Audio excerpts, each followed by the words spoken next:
everybody, it's Angie and welcome to Hot and Flashy. Today I'm going to give you an update on my skincare routine. And I'm sorry if I ramble a little bit during this one. I feel like I need to give you the backstory first of why I've updated my skincare routine, and then I can tell you what I'm doing now and why I'm doing it and why I'm calling this video Anti-Aging for Sensitive Skin. And sorry about the sounds of chainsawing if you're hearing them. My neighbors are still chainsawing down their trees. I never really considered myself a person with sensitive skin, although I think I really should have. I have combination skin that is also sensitive, meaning that I don't tend to get rashes or anything, but it breaks out a lot. And I never really had acne in my teen years, which was great. Anytime I tried makeup, my face would break out. And so I would be like, all right, this just isn't for me. Fast forward to today, I'm a YouTube blogger and I talk about makeup and I talk about skincare. And in order to talk about makeup and skincare, I have to use a lot of different products. And what I was finding is through last winter when my skin is more dry, it doesn't react to all the products the same way that it used to. So I could try out a couple of different BB creams and not have a problem with breaking out. Well, this past summer, I don't know what happened. All of a sudden, it got hot and humid out, and no matter what I put on my face, I was breaking out like crazy. And I was walking around looking like a pimply teenager, which I did not like. When I say I broke out, it's not like I had like a horrible acne all over the place, but it would pop up 6, 9, pimples at the same time, and they all were concentrated, in this area here and this area here. So if I had 3 or 4 or 5 things going on this side and 3 or 4 or 5 things going on this side, I looked ridiculous. At this age, fighting wrinkles is bad enough, but fighting wrinkles and pimples. It's been a crazy summer. So here's the journey of what I have done. If you watched my previous skincare routine, you know that I was going pretty heavy into the anti-aging products. Here's what I was using. I was using a vitamin C serum in the morning, okay? And then after the vitamin C serum, I would layer on another antioxidant, but I just really use this as a moisturizer, especially an eye cream, because I love this for my eyes. And then I would put on another moisturizer that doesn't have any SPF in it. And then after that, I would put on a separate sun protection of an SPF 70. And that would be for the day. And then at night, what I was doing is I would wash my face, and then I would alternate nights between using retin-a and using a 5% glycolic. And after that, I would again put on this guy, and then I would put on this moisturizer again. And when I first started breaking out, I thought, it's the heat and the humidity, and as soon as that breaks, it'll go away.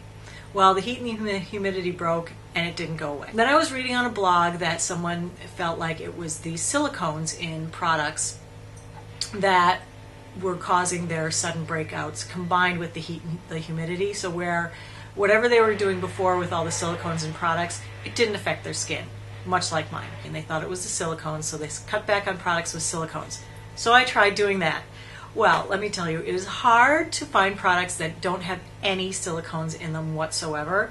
And, of what I was using, my vitamin C serum didn't have silicones, my Glycolic didn't have silicones, and my Tretinoin didn't have silicones. But everything else I used had silicones in it. So while this one doesn't have a lot, this just has a little bit of dimethicone about halfway down the ingredient list.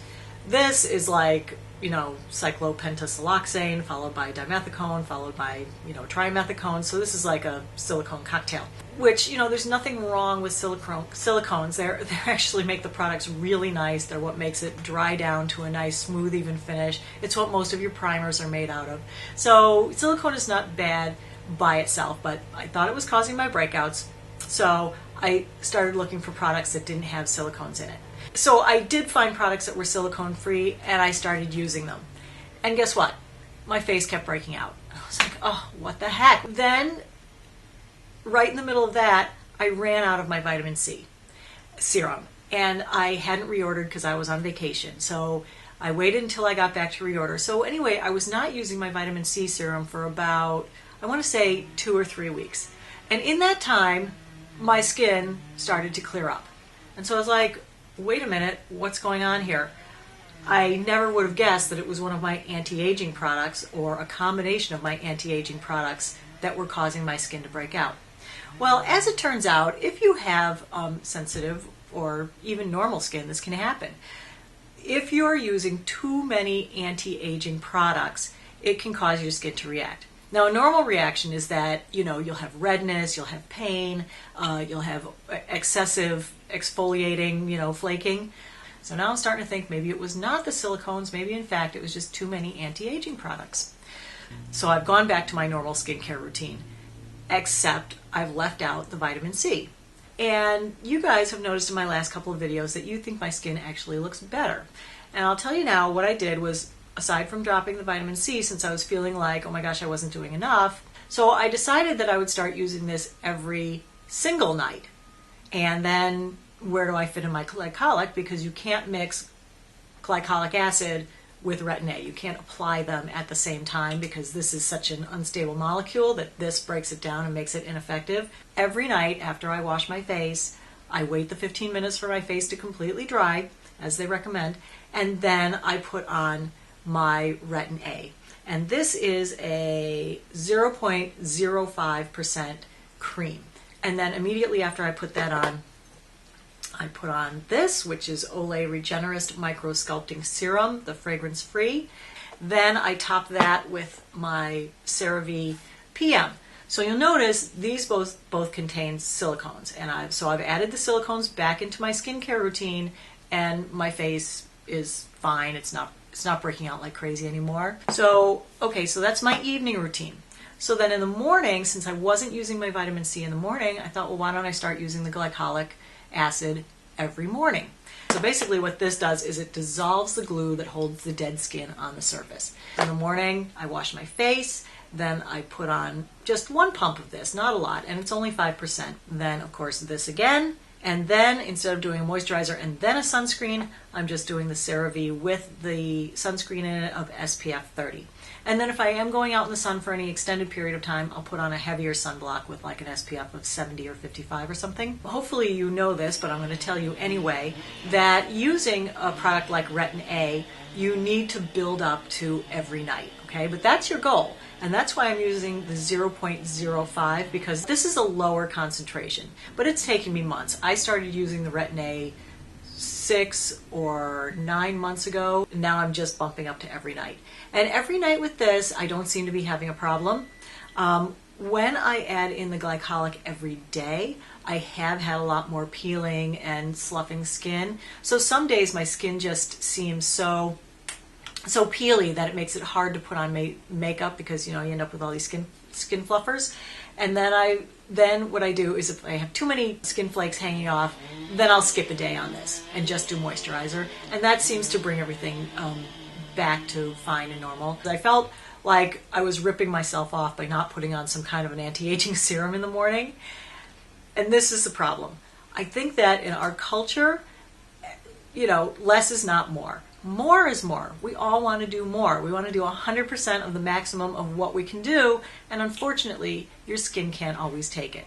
So, using all three of them was clearly driving my skin crazy, and I hate dropping my vitamin C serum because I love this stuff, and I don't get why I could use all three in the winter, but the second July hit and it got hot, I couldn't use all three. I'm hoping that in the winter, I can go back to using all three again.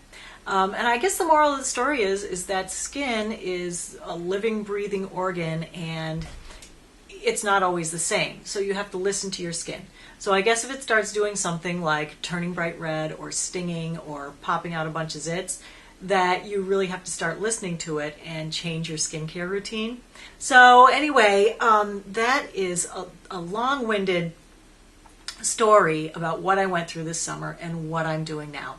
So basically, I dropped my vitamin C, I have gone to every night on my retin-a, and I've gone to every morning on my glycolic.